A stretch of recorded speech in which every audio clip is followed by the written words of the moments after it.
नमस्कार दोस्तों, कैसे हैं आप लोग। उम्मीद करता हूँ अच्छे होंगे।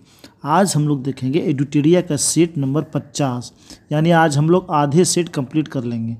तो आप लोग पूरा सेट अच्छे से देखिएगा।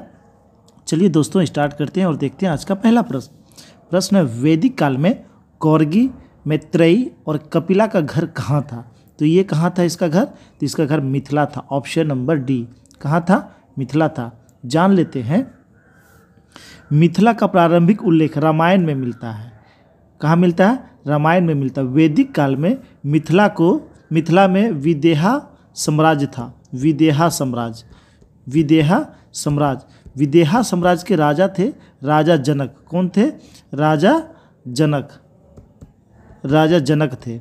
राजा जनक के दरबार में रहती थी ये गौरगी। कौन, गौरगी जो है प्रथम महिला दार्शनिक संत थी। गौरगी जो है प्रथम महिला दार्शनिक संत थी और यह ऋषि वचकनु की पुत्री थी। वह मैत्रेयी की बात करें तो मैत्रेयी ऋषि यज्वालिस्या की पत्नी थी। वहीं कपिला की बात करें तो यह ऋषि कदरमा और देवहूति के पुत्र थे। कौन, कपिला। चलिए दोस्तों, और वही कहा जाता है कपिला को महाविष्णु का अवतार भी माना जाता है। चलिए दोस्तों देखते हैं अगला प्रश्न है, अशोक के समकालीन तुरमय कहाँ का राजा था। तो तुरमय यह कहाँ का राजा था, मिस्र का राजा था। ऑप्शन नंबर ए, मिस्र का राजा था। वहीं श्रीलंका का राजा कौन था, तो श्रीलंका का उसमें राजा था तिस्सा। कौन था, तिस्सा। अच्छा, वहीं अशोक की बात करें, अशोक गद्दी पर कब बैठा, 269 ईसा पूर्व गद्दी पर बैठा। जिस समय वह गद्दी पर बैठा वह कहाँ का राजपाल था, वह अवंती का राजपाल था। कहाँ का राजपाल था, अवंती का राजपाल था। वहीं अशोक हम लोग जानते हैं, अशोक का नाम अशोक किस अभिलेख में मिलता है, गुर्जरा और मास्की अभिलेख में अशोक का नाम जो है अशोक मिलता है। वहीं बात करें अशोक, तो अशोक के कुल 14 शिलालेख प्राप्त हुए हैं। जिसमें पहले शिलालेख में उन्होंने पशु बलि की निंदा की, दूसरे में मनुष्य और पशु दोनों की चिकित्सा का व्यवस्था किया गया। वहीं इनके 5वें शिलालेख में धर्म महापात्रों की नियुक्ति का वर्णन है। 6ठे में आत्मनियंत्रण का वर्णन है। 7वां और 8वां में अशोक की तीर्थ यात्राओं का वर्णन है। वहीं 11वें शिलालेख में धम्म की व्याख्या की गई है। 12वें शिलालेख में स्त्री महापात्रों की नियुक्ति की वर्णन है। 13वें शिलालेख में कलिंग युद्ध का वर्णन है और 14वें शिलालेख में अशोक ने जनता को धार्मिक जीवन बिताने के लिए प्रेरित किया है। चलिए दोस्तों देखते हैं अगला प्रश्न है, अजंता की गुफा निम्नलिखित में से किसके द्वारा निर्मित कराया गया। तो ये किसके द्वारा निर्मित कराया गया, गुप्त शासकों के द्वारा। ऑप्शन नंबर सी, गुप्त शासकों के द्वारा। अजंता की गुफा यह महाराष्ट्र में है, महाराष्ट्र के औरंगाबाद जिले में। इसमें लगभग 29 गुफा है। कितनी गुफा, 29 गुफा है, जिसमें अभी 1, 2, 9, 10, 16 और 17 यही शेष बचे हैं। वहीं कहा जाता है कि 16 नंबर और 17 नंबर की गुफा ये गुप्तकालीन गुफा है। इन गुफाओं का खोज 1819 ईस्वी में हुआ। इन गुफाओं में भगवान बुद्ध की जीवनी और जातक की कहानियाँ प्रदर्शित की गई है। चलिए दोस्तों प्रश्न है, निम्नलिखित में से कौन सा साम्राज्य सबसे लंबे समय तक चला था। तो राष्ट्रकूट। कौन सा साम्राज्य, राष्ट्रकूट वंश की बात करें, इसके संस्थापक थे दंतीदुर्ग। कौन थे, दंतीदुर्ग। इसकी राजधानी कहाँ थी, मानिखेत थी। इस वंश का अंतिम शासक कौन था, तो इस वंश का अंतिम शासक था कृष्ण तृतीय। कौन था, कृष्ण तृतीय था। पाल वंश की बात करें, इसके संस्थापक थे गोपाल। कौन थे, गोपाल। इसकी राजधानी कहाँ थी, मुंगेर थी इसकी राजधानी मुंगेर। इसका अंतिम शासक था गोविंद पाल। कौन थे, गोविंद पाल इसके अंतिम शासक थे। वहीं प्रतिहार वंश की बात करें तो गुर्जर प्रतिहार वंश का संस्थापक था नागभट्ट प्रथम। और इसके अंतिम शासक कौन थे? यशपाल। कौन थे? यशपाल थे। सेन वंश, सेन वंश के संस्थापक कौन थे? सामंत सेन। कौन थे? सामंत सेन थे। और इसकी राजधानी थी नादिया। इसकी राजधानी कहाँ थी? नादिया। और इसके अंतिम शासक थे लक्ष्मण सेन। कौन थे? लक्ष्मण सेन इसके अंतिम शासक थे। चलिए देखते हैं अगला प्रश्न। प्रश्न है भारत में मोहम्मद गोरी को पहली बार किस शासक ने पराजित किया? तो पहली बार पराजित किया था भीम द्वितीय ने। Option number C. किसने?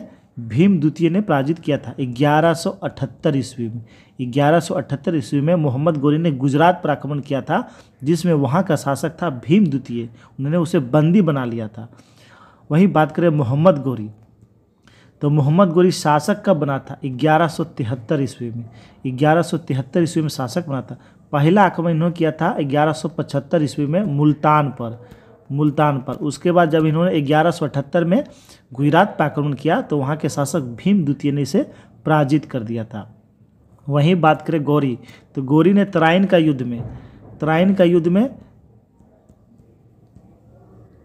युद्ध में गौरी पराजित हो गया था चौहान से। किससे पराजित हो गया?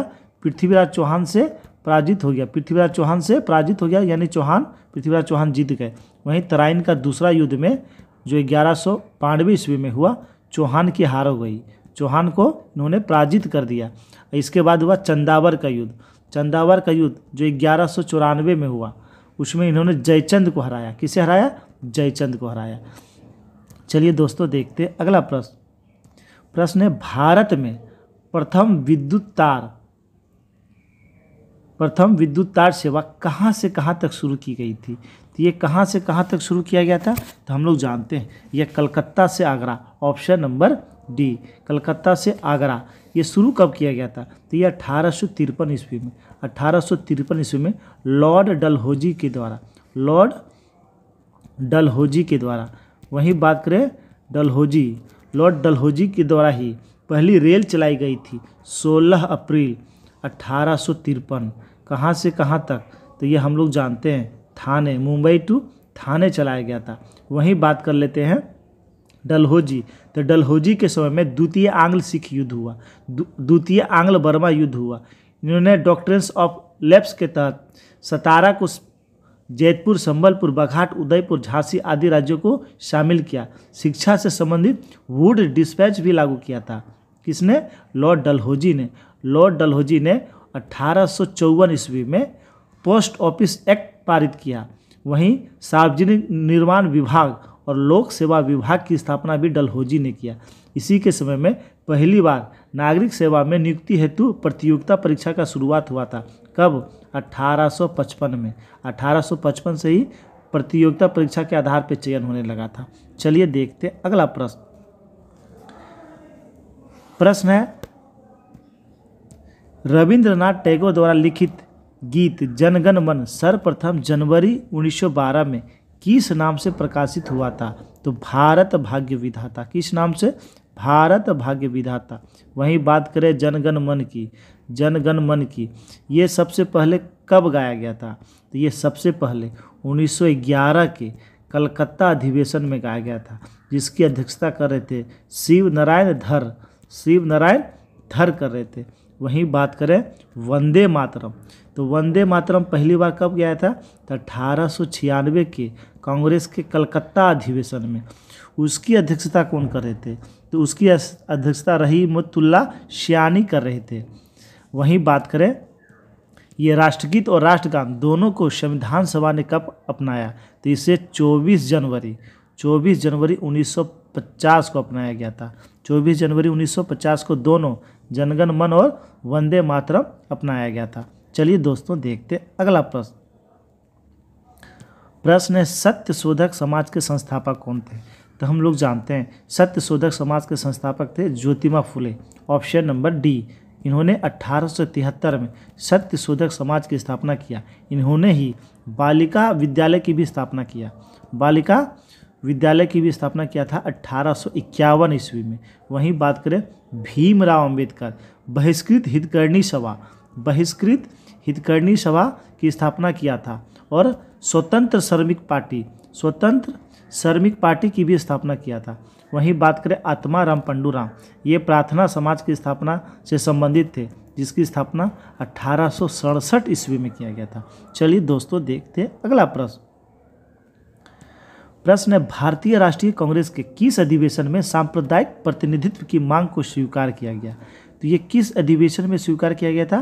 तो हम लोग जानते हैं ये स्वीकार किया था 1916 के लखनऊ अधिवेशन में। 1916 के लखनऊ अधिवेशन, 1916 के जो लखनऊ अधिवेशन हुआ था उसकी अध्यक्षता कर रहे थे अंबिका प्रसाद मजूमदार। अंबिका प्रसाद मजूमदार इसकी अध्यक्षता कर रहे थे। वहीं बात करें, मदन मोहन मालवीय ने लखनऊ समझौते का विरोध किया था। 1916 के लखनऊ समझौते में कांग्रेस और मुस्लिम लीग दोनों ने हस्ताक्षर किए और शीघ्र ही स्वराज की प्राप्ति के लिए समर्थन के लिए एकजुट हो गए। इस समझौते में कांग्रेस ने विधान परिषद में मुस्लिमों के पृथक प्रतिनिधित्व को स्वीकार कर लिया था। चलिए दोस्तों देखते हैं अगला प्रश्न।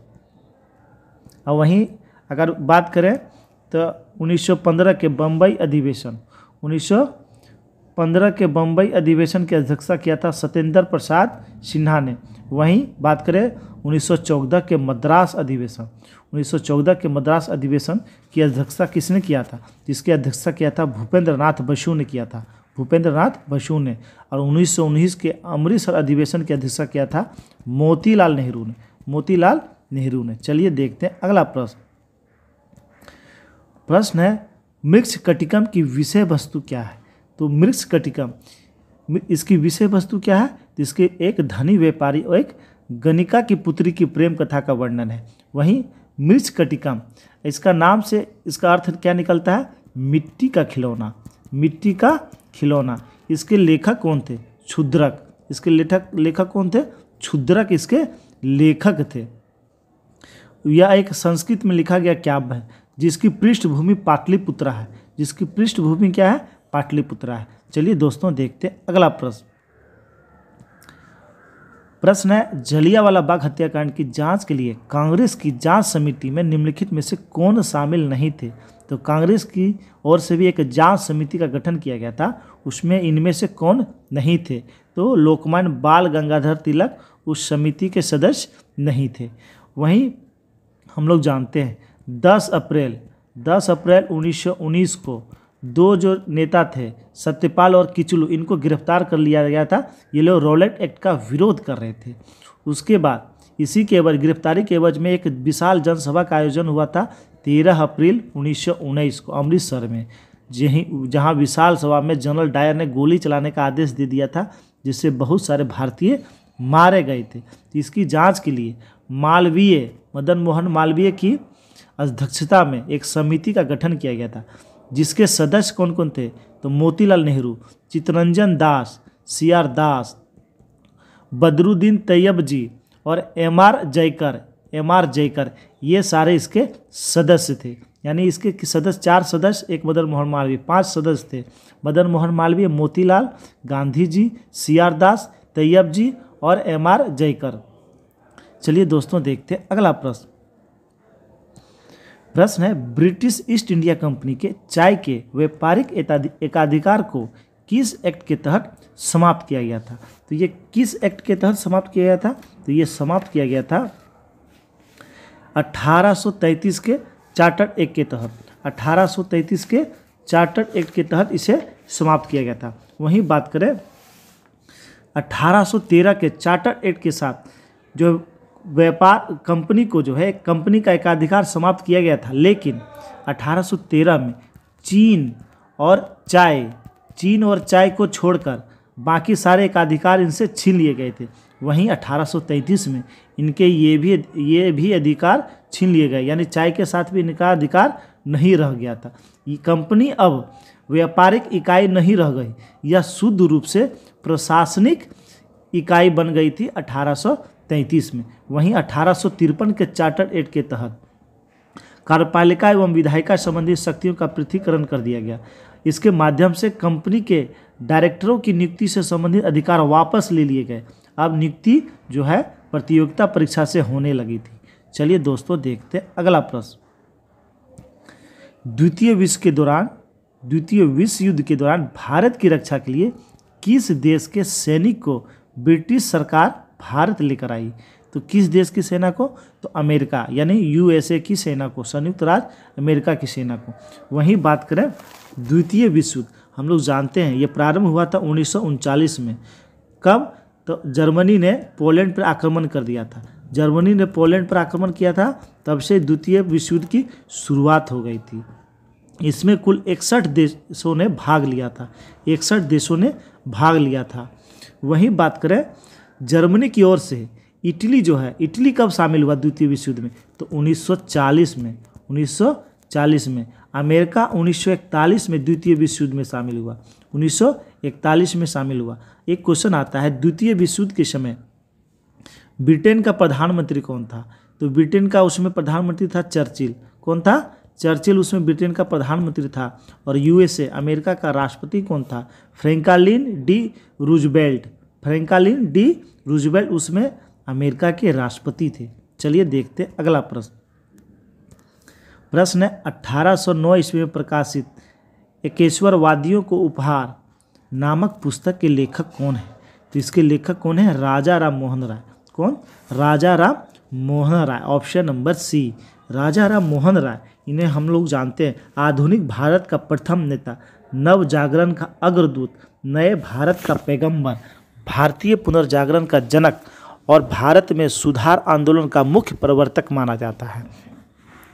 वहीं बात करें, इन्होंने 1828 में ब्रह्म समाज नामक एक धार्मिक संस्था की स्थापना किया था। वहीं बात करें रविंद्रनाथ राजा राम मोहन राय, तो इन्हें राजा की उपाधि अकबर द्वितीय ने दिया था। अकबर द्वितीय ने दिया था। इनकी मृत्यु ब्रिटेन में हो गई थी मेनिंजाइटिस नामक बीमारी के कारण। वहीं बात करें दयानंद सरस्वती। दयानंद सरस्वती की बात करें, इन्होंने कहा था वेदों की ओर लौटो। इनका प्रमुख नारा था वेदों की ओर लौटो। दयानंद सरस्वती को मार्टिन लूथर किंग कहा जाता है। भारत का मार्टिन लूथर किंग कहा जाता है। वहीं बात करें स्वामी विवेकानंद, तो आप लोग जानते होंगे 1893 के अमेरिका के शिकागो शहर में हुए धर्म सम्मेलन में इन्होंने भाग लिया था। इन्होंने 1897 में रामकृष्ण मिशन की स्थापना किया। इन्होंने ज्ञान योग, कर्म योग, प्रेम योग, भक्ति योग और राज योग नामक पुस्तकें भी लिखी थी। वहीं बात करें ईश्वर चंद्र विद्यासागर, तो उन्हें विधवा पुनर्विवाह के पक्ष में आवाज़ उठाई और 1856 में एक कानून बनवाया था। नारी शिक्षा को बढ़ावा देने के लिए उन्होंने 1849 ईस्वी में बेथिन स्कूल की स्थापना किया था। चलिए दोस्तों देखते हैं अगला प्रश्न। प्रश्न है विदेशी वस्त्रों एवं शराब की दुकानों के सामने धरना बिहार में किस आंदोलन के दौरान किया गया था? तो ये किस आंदोलन के दौरान किया गया था? सविनय अवज्ञा आंदोलन। ऑप्शन नंबर डी, सविनय अवज्ञा आंदोलन, जिसकी शुरुआत नमक सत्याग्रह की समाप्ति, नमक सत्याग्रह के समाप्ति के बाद कब किया गया? तो नमक सत्याग्रह समाप्त कब हुआ था? तो ये समाप्त हुआ था 6 अप्रैल 1930। उसी दिन जो है सविनय अवज्ञा आंदोलन प्रारंभ किया गया था। इसी के समय छपरा में नंगा हड़ताल हुआ, जिसे नंगी हड़ताल भी कहते हैं। छपरा के कैदियों के द्वारा नंगी हड़ताल हुआ। चौकीदारी कर बंद करो आंदोलन भी हुआ। बिहार में 3 तरह, एक विदेशी वस्त्रों एवं शराब की दुकानों के सामने धरना दिया गया और कैदियों के द्वारा नंगी हड़ताल हुआ और चौकीदारी कर बंद करो आंदोलन भी हुआ था। चलिए दोस्तों देखते हैं अगला प्रश्न। प्रश्न है आज के उग्रवादी कल के उदारवादी बन जाएंगे, ठीक उसी प्रकार जैसे आज के उदारवादी कल के उग्रवादी थे। यह कथन किसका है? तो यह कथन था बाल गंगाधर तिलक का। ऑप्शन नंबर ए, बाल गंगाधर तिलक, जिन्होंने शिवाजी महोत्सव, जिन्होंने गणेश उत्सव और शिवाजी महोत्सव प्रारंभ किया था। लाल बाल पाल, इन्हें ही कहा जाता है बाल गंगाधर तिलक, बिपिन चंद्र पाल और लाला लाजपत राय को। ये गर्म दल के नेता थे। ये गर्म दल के नेता थे। चलिए दोस्तों देखते अगला प्रश्न। प्रश्न है सावरकर ने 1857 का स्वतंत्रता संघर्ष नामक पुस्तक की रचना कहाँ की थी? तो इसकी रचना ब्रिटेन में किया था। कहाँ किया था? ब्रिटेन में किया था। Option number B. अच्छा, 1857 से संबंधित कुछ पुस्तकें थी, उसे भी हम लोग देख लेते हैं। 1857 ये एक पुस्तक थी। इसका लेखक कौन थे? इसके लेखक थे एस.एन. सेन। इसके लेखक कौन थे? एस.एन. सेन इसके लेखक थे। वहीं the great rebellion the great rebellion, इसके लेखक कौन थे? अशोक मेहता। इसके लेखक कौन थे? अशोक मेहता थे। वहीं Majumdar, the sepoy mutiny and the revolt of 1857, इसके लेखक थे आर सी मजुमदार। कौन थे? R C Majumdar. चलिए दोस्तों देखते हैं अगला प्रश्न। प्रश्न है, असहयोग आंदोलन के समय स्थापित शैक्षणिक संस्थान और संबंधित स्थान के असंगत जोड़े का चयन करें। यानी कौन असंगत है?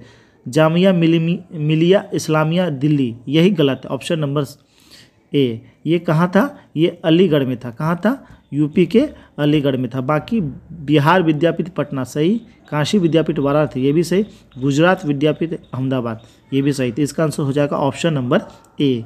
चलिए अगला प्रश्न देखते हैं। प्रश्न है, ब्रिटेन के प्रधानमंत्री एटली की घोषणा के अनुसार भारतीयों को कब तक सत्ता सौंपनी थी? तो कब तक सत्ता सौंपनी थी? तो देख लेते हैं। ये 30 जून 1948, 30 जून 1948 तक भारतीयों को सत्ता सौंप देना था। ये घोषणा किया था एटली ने। एटली ने 20 फरवरी 1947 को घोषणा किया। क्या घोषणा किया? कि 30 जून 1948 को सत्ता जो है स्थानांतरण के बाद हम लोग भारत छोड़ देंगे। और विचार यह भी था कि भारतीय इससे पहले अपनी सभी मुद्दे सुलझा ले। और इन्होंने इसके बाद माउंटबेटन को भारत का वायसराय नियुक्त किया और रियासतों के साथ ब्रिटिश शक्ति तथा दायित्व शक्ति के हस्तांतरण के साथ ही समाप्त हो जाएंगे। लेकिन इन्हें ब्रिटिश भारत में किसी भी उत्तराधिकारी सरकार में स्थानांतरण नहीं किया जाएगा, ये कहना था इटली का। और इसी के बाद हम लोग जानते हैं कैबिनेट मिशन भारत आया था, जिसका गठन कब किया गया था? कैबिनेट मिशन का गठन किया गया था। कैबिनेट मिशन का गठन 15 फरवरी 1946 को किया गया था। और भारत कब आया था? तो यह 24 मार्च 1946 को कैबिनेट मिशन भारत आया था। चलिए दोस्तों देखते अगला प्रश्न। बिहार राज्य का गठन कब हुआ? तो बिहार राज्य का गठन कब हुआ? 22 मार्च 1912। 22 मार्च 1912 को बंगाल से बिहार राज्य का गठन किया गया था। वहीं बिहार का 3 बार, इसके बाद 2 बार बंटवारा हुआ। 1 अप्रैल 1936 को बिहार से उड़ीसा अलग हुआ। उसके बाद पुनः 15 नवंबर 2000 ईस्वी को बिहार से झारखंड अलग हुआ। 22 मार्च को ही हम लोग जानते हैं बिहार दिवस मनाते हैं, क्योंकि उसी दिन बिहार का गठन हुआ था। चलिए दोस्तों देखते अगला प्रश्न अर्थशास्त्र को यष्टि और समष्टि में किसने विभाजित किया था? तो ये किसने विभाजित किया था? रैगनर फ्रिश ने किया था। ऑप्शन नंबर सी, रैगनर फ्रिश ने किया था। अच्छा, एडम स्मिथ इन्होंने एक सिद्धांत दिया था, भुगतान सामर्थ्य दृष्टिकोण सिद्धांत। भुगतान सामर्थ्य का दृष्टिकोण सिद्धांत किसने दिया था? एडम स्मिथ ने दिया था। अच्छा, मार्शल की बात करें, इनकी एक पुस्तक थी, कौन सी? Principle of economics. वहीं रॉबिन्स की भी एक पुस्तक थी, nature and signification of economic science. किसकी पुस्तक थी? रॉबिन्स की। चलिए दोस्तों देखते हैं अगला प्रश्न है, नीति आयोग निम्नलिखित में से किस दिन अस्तित्व में आया? तो हम लोग जानते हैं नीति आयोग का अस्तित्व किस दिन हुआ था। तो यानी नीति आयोग 1 जनवरी 2015 को नीति आयोग अस्तित्व में आया था। नीति का फुल फॉर्म क्या है? The national institution for transforming India, इसका फुल फॉर्म है। नीति आयोग सरकार के थिंक टैंक के रूप में सेवाएं प्रदान करने के साथ उसे निर्देशात्मक एवं नीतिगत गतिशील प्रदान करेगा, इसलिए इसका गठन किया गया था। अच्छा, नीति आयोग के अध्यक्ष होते हैं प्रधानमंत्री। कौन होते हैं? पीएम इसके पदेन अध्यक्ष होते हैं। इसके गवर्निंग काउंसिल में सभी राज्यों के मुख्यमंत्री और संघ राज्य क्षेत्रों के उपराज्यपाल होते हैं। और इसके उपाध्यक्ष वर्तमान में कौन है? नीति आयोग के उपाध्यक्ष कौन है वर्तमान में? सुमन बेरी। कौन है? सुमन बेरी। और इसके सीईओ कौन है अभी? BVR सुब्रमण्यम अभी नीति आयोग के सीईओ हैं। चलिए दोस्तों देखते हैं अगला प्रश्न है, निम्नलिखित में से कौन सी मदें राष्ट्रीय आय में शामिल नहीं होती है? तो कौन सी मदें राष्ट्रीय आय में शामिल नहीं होती है? चलिए देख लेते हैं। तो लाभांश, लाभांश ये शामिल होता है, भविष्य निधि ये भी शामिल होता है, विदेशी पर्यटकों में व्यय ये भी शामिल होता है, और शेयर और डिवेंचर्स ये शामिल नहीं होता। Option number D. अच्छा, किसी भी देश में राष्ट्रीय आय में क्या शामिल नहीं किया जाता वो हम लोग जान लेते हैं। क्या क्या शामिल? मध्यवर्ती वस्तुओं का मूल्य, मध्यवर्ती वस्तुओं का मूल्य को शामिल नहीं किया जाता है। उसके बाद पुरानी वस्तुओं का मूल्य को भी शामिल नहीं किया जाता। घरेलू सेवाओं या कार्यों को भी शामिल नहीं किया जाता है। वित्तीय परिसंपत्ति जैसे अंश ऋण पत्र आदि के क्रय विक्रय को भी शामिल नहीं किया जाता। और हस्ताक्षर भुगतान जैसे पेंशन, वजीफा, लॉटरी जीतना ये सारे को भी शामिल नहीं किया जाता। और विदेशों से प्राप्त उपहार ये भी शामिल नहीं किया जाता है। इसे आप लोग याद रखेंगे 6 पॉइंट। चलिए दोस्तों देखते हैं अगला प्रश्न। किस संविधान संशोधन अधिनियम के तहत सिक्किम को पूर्ण राज्य का दर्जा दिया गया?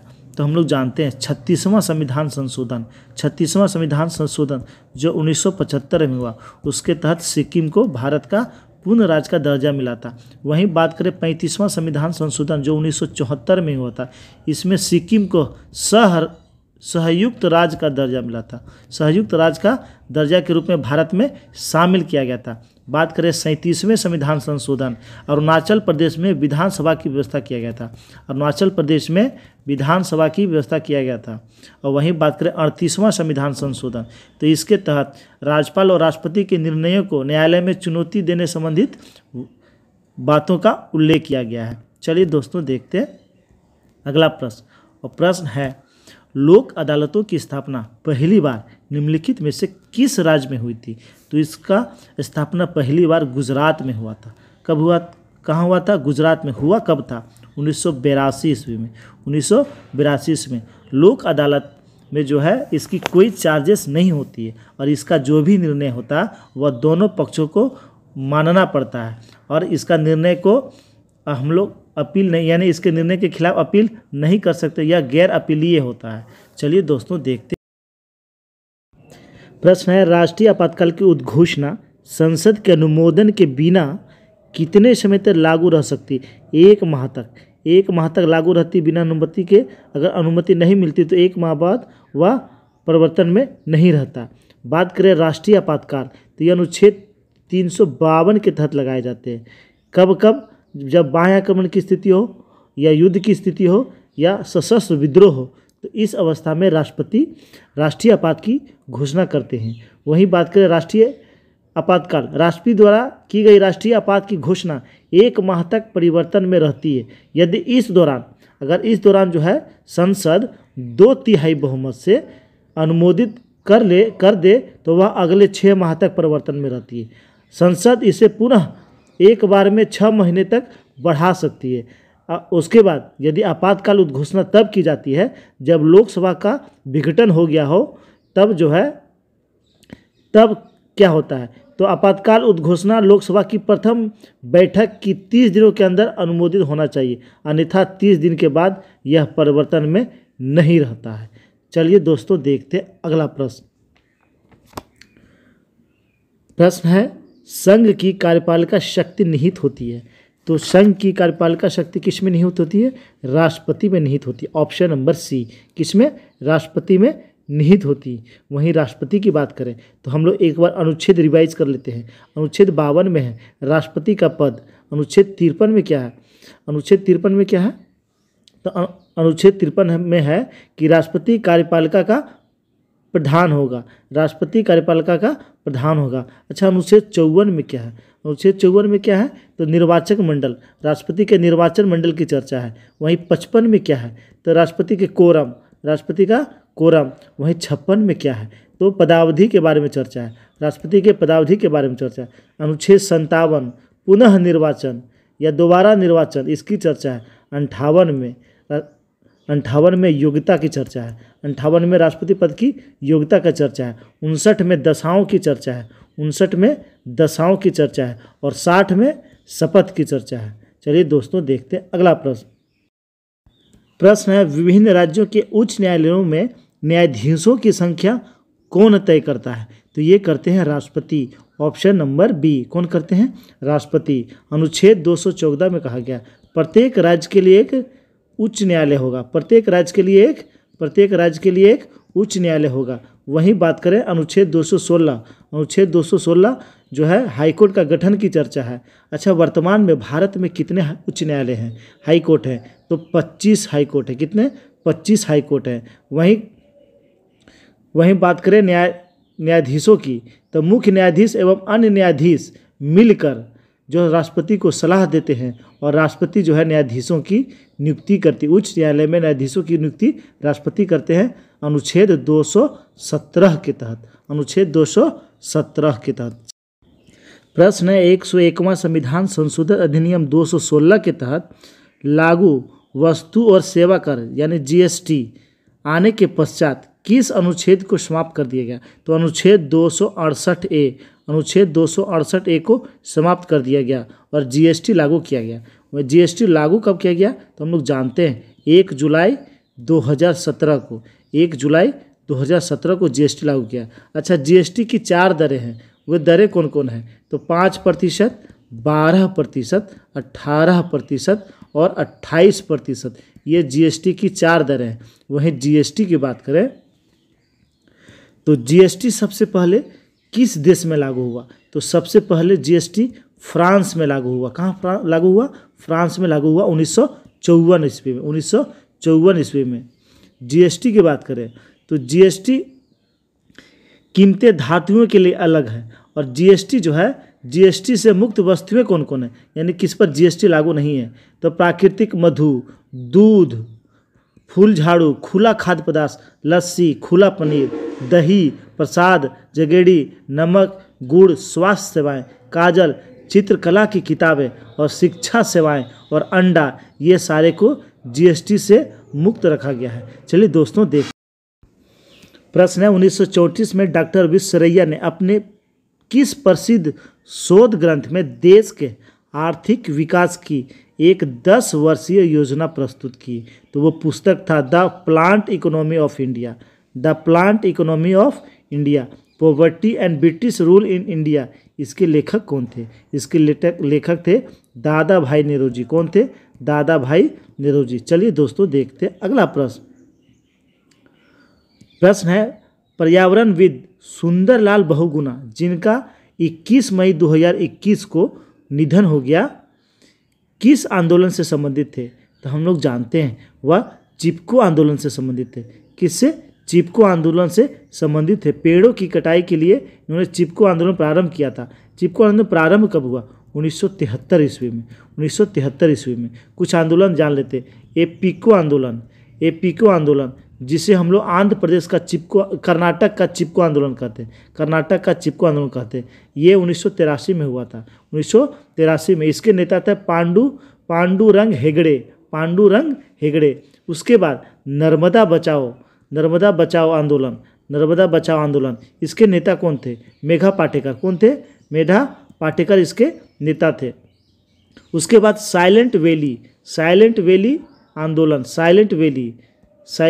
आंदोलन, ये केरल से संबंधित था। केरल के वनों के संरक्षण से संबंधित था। ये 1973 में हुआ था। चलिए दोस्तों देखते अगला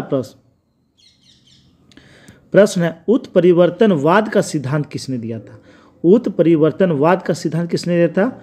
ह्यूगो डी ब्रिज ने। Option number B. वहीं डार्विन ने, हम लोग जानते हैं डार्विन ने जैव विकास का सिद्धांत दिया था। लेमार्ग ने क्या सिद्धांत दिया था? तो लेमार्ग ने अंगों के कम या अधिक उपयोग का सिद्धांत दिया था। इसके अनुसार अंग जो है समयानुकूल जो है उसमें वृद्धि होते हैं या फिर कमी होती है, ये सिद्धांत दिया था लेमार्ग ने। चलिए दोस्तों देखते अगला प्रश्न है ऑर्कियोटेरिक्स किनका संयोजन था? तो सरीसृप और पक्षियों के संयोजन, यानी सरीसृप और पक्षियों के बीच की कड़ी होता है। वहीं बात करें सरीसृप और स्तनियों के बीच का कड़ी कौन होता है? तो इसके बीच के कड़ी होते हैं प्लेटिपस और एकिडना। ये जो है सरीसृप और स्तनियों के बीच का कड़ी होता है। चलिए दोस्तों अगला प्रश्न देखते हैं, और प्रश्न है निम्नलिखित में से असत्य कथन की पहचान करें। तो देख लेते हैं इसमें कौन सा कथन गलत है।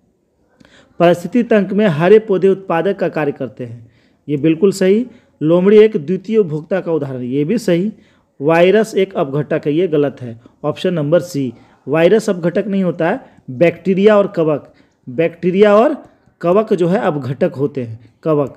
चलिए दोस्तों अगला प्रश्न देखते हैं। प्रश्न है निम्नलिखित में से किसे जंगल की आग के नाम से जाना जाता है। तो जंगल की आग पलाश को जाना जाता है, जिसे ढाक भी कहते हैं। Option number A, option number A. वहीं बात करें यूकोलिप्टस, इसे क्या चीज़ के नाम से जानते हैं। तो गोंद के पेड़ या स्टिंगर बार्क या स्टिंगस बार्क के नाम से जानते हैं, गोंद का पेड़। वहीं साइकस, इसे जीवित जीवाश्म के नाम से जानते हैं, जीवित जीवाश्म के नाम से जानते हैं साइकस को। केंदू, तो केंदू को उड़ीसा का हरा सोना कहा जाता है, उड़ीसा का हरा सोना कहा जाता है। बीड़ी उत्पादन में इसका प्रयोग किया जाता है। चलिए दोस्तों देखते हैं अगला प्रश्न। प्रश्न है वायरस के विकास के लिए किसकी आवश्यकता होती है। तो जीवित कोशिकाओं की आवश्यकता होती है। ऑप्शन नंबर डी, जीवित कोशिकाओं की आवश्यकता होती है। वहीं वायरस की बात करें तो वायरस का खोज किसने किया था। इवान विस्की ने किया था। किसने किया था। इवान विस्की ने किया था 1892 ईस्वी में, 1892 ईस्वी में। वायरस सजीव और निर्जीव की बीच की कड़ी कहा जाता है, सजीव और निर्जीव की बीच की कड़ी कहा जाता है वायरस को। वहीं वायरस के निर्जीव होने का लक्षण, ये कोशिका रूप में नहीं होते हैं। वहीं सजीव होने के लक्षण, इसमें न्यूक्लियक अम्ल का द्विगुणक होता है, न्यूक्लियक अम्ल का द्विगुणक होता है। चलिए दोस्तों देखते हैं अगला प्रश्न। प्रश्न है जीव द्रव की खोज किसने की था।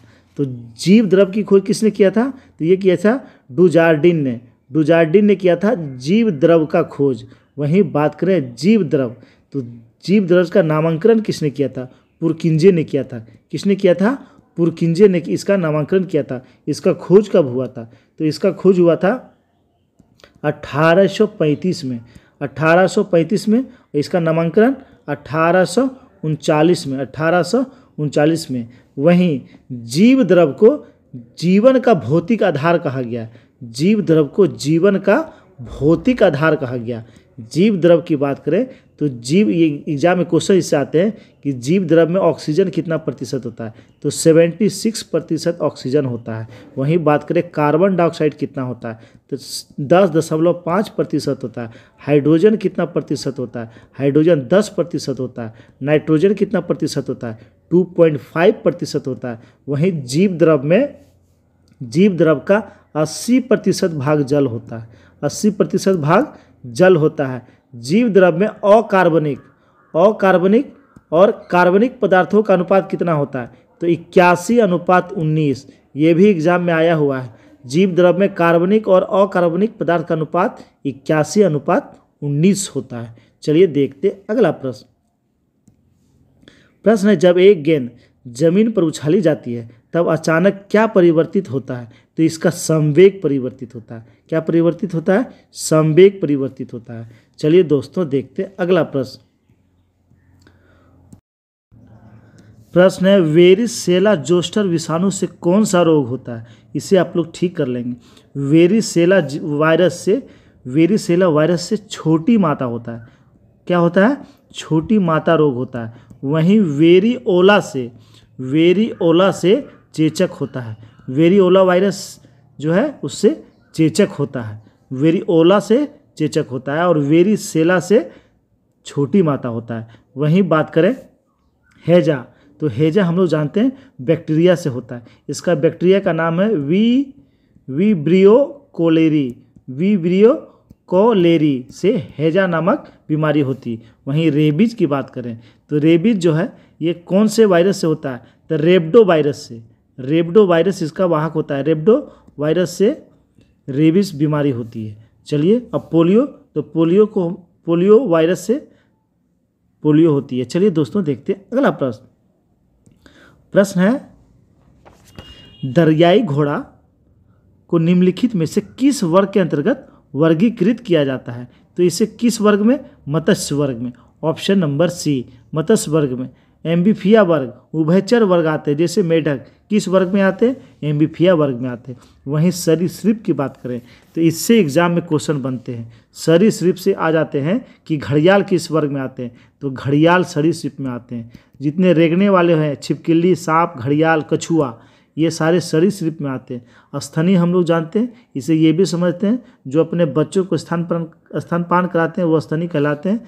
तो कंगारू भी स्तनी वर्ग में आते हैं। मनुष्य हो गया, एकिडना हो गया और प्लेटिपस, ये दोनों अंडे देने वाले स्तनी हैं। एकिडना और प्लेटिपस ये दोनों अंडे देने वाले स्तनी होते हैं। चलिए दोस्तों देखते हैं अगला प्रश्न है, मानव नेत्र में प्रतिबिंब कहाँ बनता है? मानव नेत्र में प्रतिबिंब बनता है रेटिना पर। कहाँ बनता है?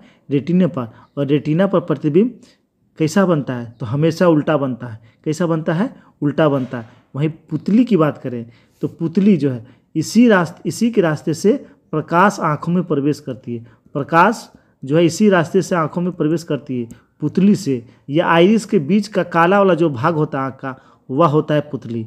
वहीं बात करें कॉर्निया की बात करें तो हम लोग जानते हैं आँखों के जो आँखें दान होती है उसमें कॉर्निया ही दिया जाता है। क्या दिया जाता है? कॉर्निया ही दान किया जाता है।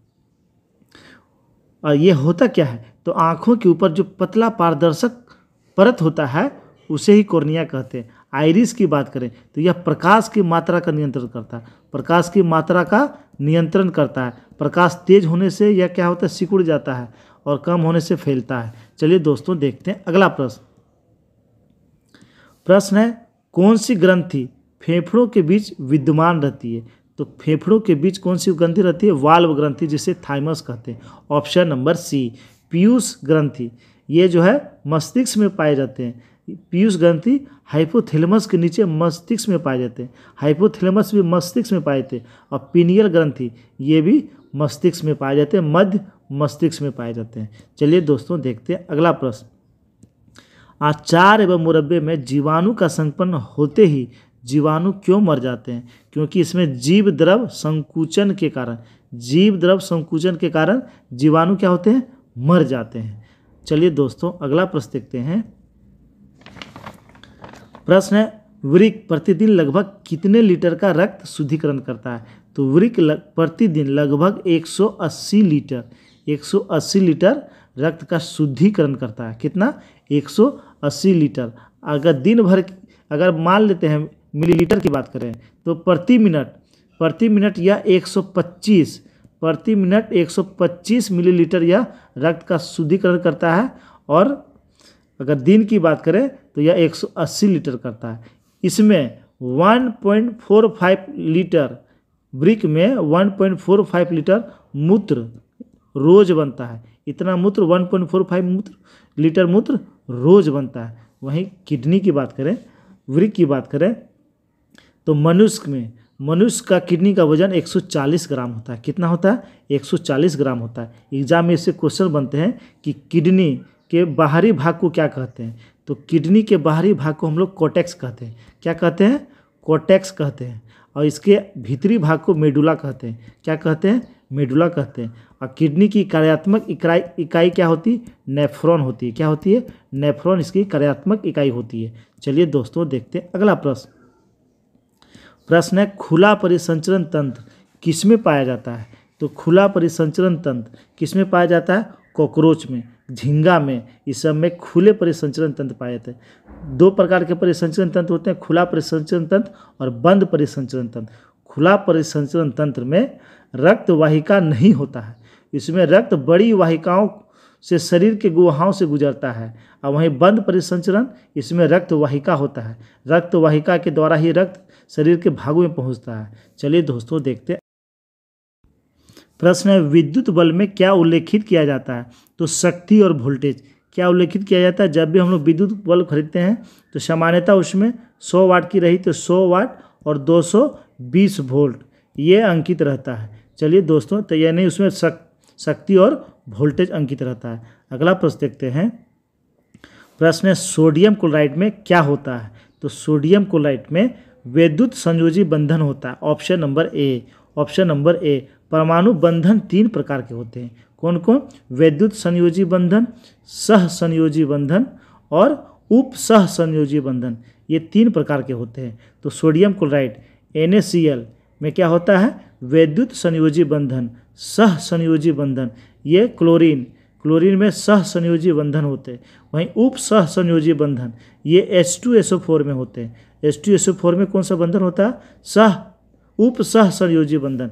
वहीं हाइड्रोजन बंधन, तो हाइड्रोजन बंधन किस में होते हैं? तो हाइड्रोजन बंधन किस में होते हैं? जल में हाइड्रोजन बंधन SCN में, यानी हाइड्रोजन सनाइड में हाइड्रोजन बंधन होते हैं। एग्जाम में एक और क्वेश्चन आता है कि H2S में कौन सा बंधन, इसमें हाइड्रोजन बंधन होता है? तो H2S में हाइड्रोजन बंधन नहीं होता है। इसमें हाइड्रोजन है लेकिन इसमें हाइड्रोजन बंधन नहीं होता है। चलिए दोस्तों देखते हैं अगला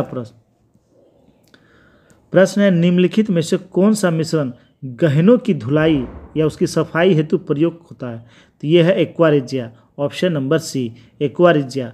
तो एक्वारिजिया क्या होता है? तो HNO3 और HCl के मिश्रण से एक्वारिजिया बनता है। 1 अनुपात में HNO3 और 3 अनुपात में HCl लेके एक्वारिजिया बनाया जाता है और इसी से गहनों की धुलाई की जाती है। वहीं बात करें हाइड्रोक्लोरिक अम्ल, तो बैटरियों में इसका प्रयोग किया जाता है। ईथर की बात करें तो वसा तेल के निर्माण उत्प्रेरक के रूप में काम किया जाता है और निषेचक यानी बेहोशी के लिए भी इसका ईथर का उपयोग किया जाता है। चलिए दोस्तों देखते हैं अगला प्रश्न है, रेडियो एक्टिविटी का आविष्कार किया था। तो रेडियो एक्टिविटी का आविष्कार किसने किया था? बेकुरल ने किया था। किसने किया था? बेकुरल ने किया था। मैडम क्यूरी ने रेडियो एक्टिविटी तत्व की खोज किया था। रेडियो एक्टिविटी तत्व की खोज किसने किया था? मैडम क्यूरी ने किया था। रदरफोर्ड परमाणु के नाभिक का खोज किया था। परमाणु के नाभिक का खोज किसने किया था? रदरफोर्ड ने। बोर ने परमाणु संरचना और क्वांटम सिद्धांत दिया था। क्वांटम सिद्धांत दिया था किसने? बोर ने दिया था। चलिए दोस्तों देखते हैं आज का अंतिम प्रश्न, और प्रश्न है, निम्न में से कौन सा हाइड्रोजन का आइसोटॉप्स नहीं है? तो हाइड्रोजन का आइसोटॉप्स नहीं है क्लोरीन 36। Option number D. बाकी ये सारे हाइड्रोजन के आइसोटॉप है यानी समस्थानिक है। हाइड्रोजन के 3 समस्थानिक, प्रोटियम जिसे H से, ड्यूटेरियम जिसे हम लोग D से डिनोट करते हैं, उसके बाद ट्रिटियम जिसे T से डिनोट करते हैं। तो इसके 3 समस्थानिक हैं। वहीं बात करें ड्यूटेरियम के साइड यानी D2O को हम लोग भारी जल कहते हैं। क्या कहते हैं? भारी जल कहते हैं। और भारी जल की खोज किसने किया था? तो यूरे और वासबर्न ने। ये भी एग्जाम में आया हुआ है। यूरे और वासबर्न ने भारी जल का खोज किया था। भारी जल कितना पर जमता है? 3.8 डिग्री सेल्सियस। भारी जल जो है 3.8 डिग्री सेल्सियस पर जमता है। दोस्तों ये था ड्यूटेरिया का 50 प्रश्नों का बहुत ही महत्वपूर्ण सेट। सभी एग्जाम के लिए इम्पोर्टेंट है। पूरा वीडियो आप लोग ध्यान से देखिए, निश्चित ही आपको हर एक एग्जाम में फ़ायदे होंगे। अगर वीडियो वास्तव में आपको अच्छा लगा हो तो लाइक कर देंगे और अपने अपने ग्रुप में शेयर कर देंगे। धन्यवाद।